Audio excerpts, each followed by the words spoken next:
Terima kasih kerana memberikan peluang kepada Bacok untuk membahaskan RUU ini, iaitu satu akta yang bertujuan untuk mendisiplinkan Putrajaya dan memberikan lebih kuasa kepada Parlimen untuk mengawal selia urusan kewangan negara. Saya terus kepada tajuk-tajuk yang saya ingin tarik perhatian Yang Berhormat Menteri. Yang pertama, objektif. Secara dasarnya akta ini perlu mendukung nilai 3T, iaitu tadbir urus, tanggungjawab dan telus, khususnya berhubung dengan pengurusan hasil perbelanjaan awam, pinjaman, hutang dan pelaporan kewangan yang berkaitan. Beberapa objektif disiplin fiskal berkaitan telah digariskan dalam fasa 6(1) dan 6(2) RUU ini. Namun Bacok berpandangan penumpuan terpenting perlu diberikan kepada prinsip kesaksamaan antara generasi, yang bermaksud pengurusan dasar fiskal negara hendaklah mengambil kira kesannya ke atas kesejahteraan generasi akan datang, bukan kepentingan hari ini sahaja. Adik-adik pelajar di atas sana pun adalah generasi yang akan datang yang perlu kita berikan perhatian. Keduanya ialah hasil. Dalam perumusan dasar hasil yang digariskan, beberapa objektif penting hendaklah dicapai, antaranya hasil yang mencukupi mampan, cekap dan berdaya saing.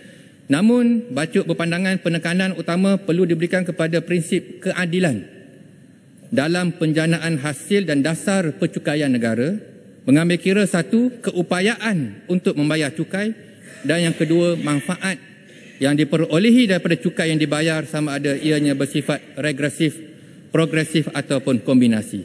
Justru aspek keadilan cukai perlu dititik beratkan dalam fasal 10(2), tanpa dikesampingkan pentingnya dasar hasil yang mampan dan terjamin supaya kebajikan rakyat dan pembangunan negara dapat dilaksanakan secara mampan dan terjamin.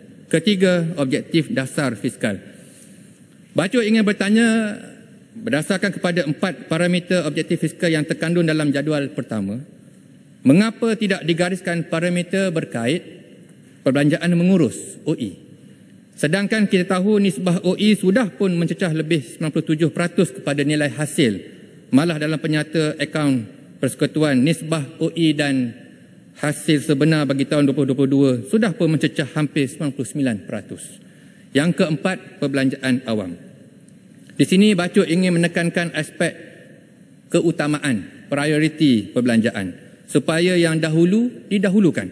Dan ingin bertanya apakah mekanisme di pihak kementerian bagi memastikan segala program dan projek yang dilaksanakan mempunyai impak yang tinggi dan nilai kesan pengganda kepada ekonomi, khususnya sebagai alat yang bersifat menstabilkan ekonomi, counter cyclical measures dengan izin.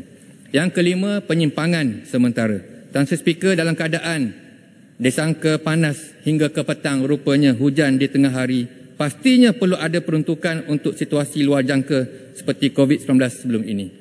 Melihat kepada aturan ataupun proses yang digariskan dalam fasa 26 dan 27 RUU ini, soalan saya, apakah ruang keanjalan, fleksibiliti yang ada yang diberikan untuk membuat sebarang pelarasan, mengambil kira proses panjang daripada MOF kepada Jawatankuasa Fiskal, kepada Kabinet dan juga kepada Dewan Rakyat. Bacok juga bersetuju dengan kebimbangan yang dibangkitkan oleh Yang Berhormat Putrajaya berkenaan dengan fungsi dan komposisi Jawatankuasa Fiskal yang dipengerusikan oleh Perdana Menteri, dianggotai oleh Menteri Kewangan dan Menteri Ekonomi, yang akan mengemukakan cadangan kepada jemaah menteri yang dipengerusikan oleh Perdana Menteri juga orang yang sama. Yang keenam, pelaporan. Tuan Speaker, Bacok amat bersetuju supaya pelaporan yang lebih telus dikemukakan untuk tetapan rakyat keseluruhan. Inilah elemen 3T yang saya sebut di awal tadi, meliputi laporan tahunan dan laporan pertengahan tahun. Akhirnya, Tuan Speaker, pada hemat Bacok, aspek penjimatan dan disiplin kewangan ini perlulah dimulakan daripada atas. Bermula daripada Perdana Menteri dan menteri-menteri, hinggalah kepada pegawai atasan dan kaki tangan bawahan, supaya disiplin fiskal ini dapat dibudayakan di semua peringkat. Janganlah sampai pegawai bawahan terpaksa berkira-kira dengan bajet peruntukan yang ada di jabatan untuk outstation dan juga claim. Nak jumpa rakyat, nak jumpa petani, nak jumpa nelayan, di kawasan saya di Bacok itu, nak jumpa usahawan di bawah ni, itu sangat susah. Tetapi menteri mudah-mudah sahaja ke sana ke sini, naik heli, mengumumkan projek di sana sini. kepimpinan melalui teladan Tan Sri Yang di-Pertua. Terima kasih.